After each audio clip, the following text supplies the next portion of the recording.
Berikut ini wawancara dengan Pak Philip Karma tentang mengapa Papua ingin merdeka dan ekses yang terjadi kemudian konflik hingga saat ini. Halo. Selamat siang Mas Nur Hadi. Selamat siang Pak Philip, terima kasih waktunya. Pak, Ya. bagaimana kita memandang konflik ini, kekerasan bersenjata ini dalam kerangka meraih cita-cita untuk merdeka? Apakah memang harus ada konflik di situ? Saya pikir di era sekarang ini ya, jangan pemerintah Indonesia menerapkan pola-pola zaman Hindia Belanda abad 19 ya. Zaman waktu Daendels, ya Daendels mungkin terlalu awal, tapi gubernur-gubernur akhir. Jadi seperti waktu politik etis dipraktikkan di Pulau Jawa ya. Otsus ini kami melihat sebagai politik etis, tapi tidak sepenuhnya benar karena perlakuan rasis dan diskriminatif masih terasa dalam setiap tindakan ataupun kebijakan yang diberikan kepada kami. Contoh seperti Otsus 2 ini malah lebih dikebiri lagi dibanding Otsus 1. Jadi banyak kewenangan ditarik ke pemerintah pusat. Dan itu terlihat semakin lebih rasis lagi dalam merumuskan dan melahirkan undang-undang Otsus kedua ini. Kalau yang pertama itu istilahnya mungkin rasisnya 50%, yang sekarang ini rasisnya 80%, atau mungkin 90%, hanya 10% aja hasil pemikiran orang Papua. Tapi 90%-nya kepentingan pusat yang dipraktikkan dalam Otsus yang sekarang ini. Oke. Jadi apa yang kami harapkan dengan undang-undang yang demikian, dengan sikap atau perilaku yang demikian terhadap kami? Tidak ada. Dan kepercayaan rakyat Papua untuk Jakarta sudah bukan nol tapi minus, di bawah garis nol. Lalu terkait konflik tadi, apakah memang harus ada Pak, atau sebenarnya diplomasi damai bisa dilakukan dengan Jakarta? Saya berpikir bahwa Indonesia untuk memaksakan kami bersama Indonesia sudah tidak bisa. Apapun tawaran yang diberikan, tetap akan ada pergolakan terus untuk merdeka. Jadi kalau memang sudah tidak bisa ya, ini tawaran yang saya berpikir untuk win-win solution. Indonesia mempersiapkan Papua merdeka sebagaimana Jepang mempersiapkan Indonesia merdeka. Sehingga, ya, kalau sampai kami dipersiapkan merdeka, mungkin tidak perlu terjadi pertentangan, permusuhan. Karena yang mati itu kan rakyat kecil. Yang kemarin yang memutuskan bahwa orang Papua atau pergerakan di Papua itu teroris kan Mahfud MD. Adakah anak atau istri atau keluarga Mahfud MD yang jadi korban dari teman-teman saya para pejuang kemerdekaan atau freedom fighter orang Papua yang disebut TPNOPM? Tidak ada kan? Tapi yang korban kan kasihan rakyat kecil yang anak-anaknya berjuang untuk bisa jadi anggota TNI, bisa jadi anggota polisi. Mereka mengeluarkan uang yang begitu besar dengan menjual mungkin sawah atau apapun properti yang mereka memiliki hanya untuk anaknya bisa jadi prajurit. Tapi akhirnya dikirim untuk cuma jadi korban dari kepentingan elit-elit politik nasional. Itu kan kepentingan pribadi, bukan kepentingan republik ini. Sangat disayangkan. Jadi saya berpikir di era modern ini sudah tidak layak lagi dengan peperangan. Ada baiknya masalah Papua diselesaikan lewat forum internasional. Karena Papua dipaksa bergabung ke Indonesia juga lewat forum internasional. Sehingga untuk melepaskan Papua menjadi sebuah negara sendiri juga lewat forum internasional. Dan tidak usah ditakutkan provinsi lain. Selalu dikatakan bahwa Papua akan menjadi bola salju kepada kehancuran Indonesia. Saya kira itu tidak. Karena provinsi lain itu ada kesepakatan bersama para tokoh-tokoh waktu itu untuk mendirikan negara Republik Indonesia. Dimulai dari Sumpah Pemuda, seterusnya sampai dengan kemerdekaan. Tapi Papua sama sekali tidak ada satu orang Papua pun terlibat di Sumpah Pemuda. Sampai dengan kemerdekaan 45 pun tidak ada orang Papua yang menjadi prajurit dan ikut berperang untuk kemerdekaan Indonesia. Tidak ada. Kami cuma ujuk-ujuk langsung dipaksa menjadi warga negara Indonesia lewat forum-forum internasional. Jadi kalaupun Papua keluar, saya yakin Indonesia tetap akan utuh. Karena yang lain itu memang sudah sepakat bersama mendirikan Indonesia. Papua tidak terlibat. Jadi Papua keluar juga tidak menjadi masalah.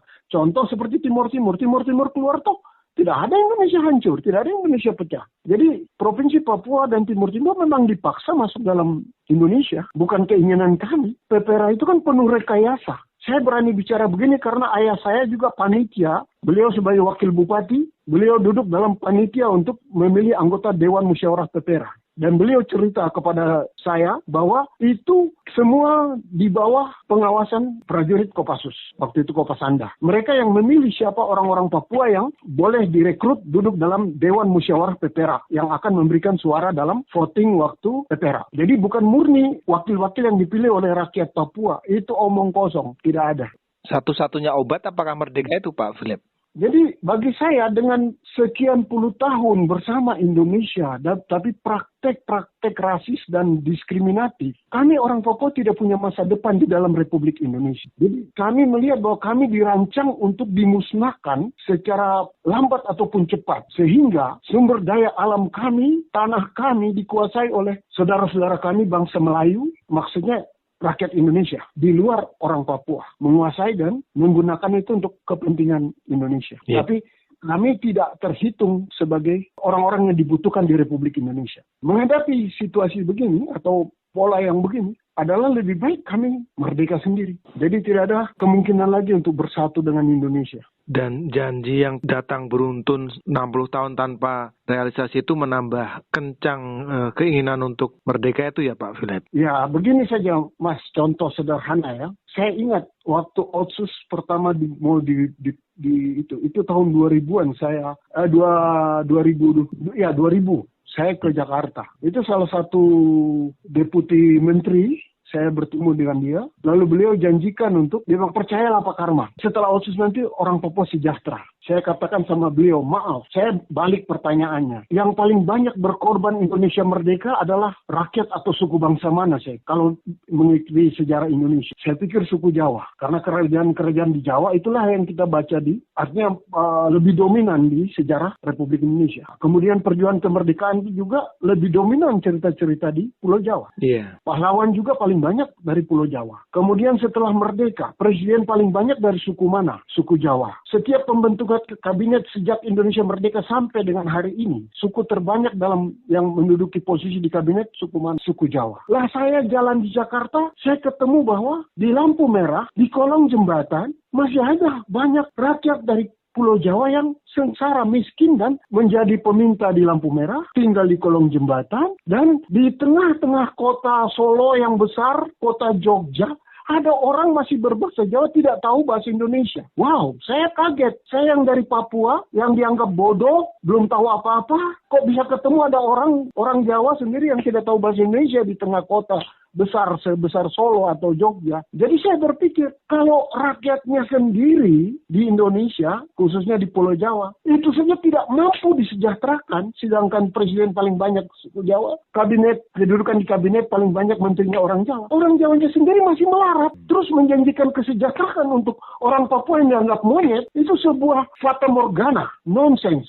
Begitu ya, Mas? Ya, tapi kalau kami sendiri, saya yakin cuma dengan Freeport saja, setiap orang Papua akan sejahtera. Punya rumah dan punya mobil. Itu baru Freeport. Belum yang lain. Karena Freeport ini selama ini kita dibohongi. Yang ditekankan cuma tembaga. Padahal dalam Freeport, hasil Freeport itu ada tembaga, emas, uranium, perak, dan yang lain-lain. Nah, ini kan permainan para elit saja. Rakyat dibohongi dengan tembaga. Akhir-akhir ini baru mulai terbuka tentang emas. Tapi yang zat-zat lain atau material logam yang lain belum disebutkan. Otomatis kalau kami sebagai orang Papua kalau sudah merdeka sendiri, ya kami akan membuat suatu perjanjian baru lagi dengan siapapun yang mengelola tambang itu. Entah Amerika, entah Cina, entah Rusia atau siapapun. Otomatis kami akan lebih teliti masalah itu. Dan kami, bangsa Papua dari dulu selalu lebih menekankan sosialisme. Karena seperti kepemilikan hutan adat, tanah ulayat, itu bukan milik pribadi seseorang, itu milik bersama, kebersamaan. Jadi dalam kehidupan suku-suku mayoritas di Papua adalah kebersamaan. Sehingga hasil tambang, mungkin kami akan menerapkan seperti apa yang dikatakan yang berbunyi termaktub dalam Undang-Undang Dasar 45. Kekayaan bumi alam dan ini digunakan sebesar-besarnya untuk kesejahteraan rakyat.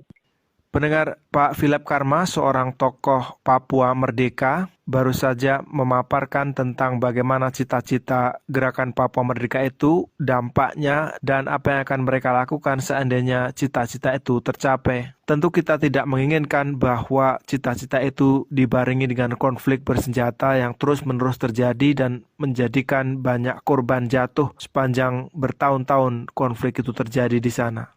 Terima kasih dan sampai jumpa kembali.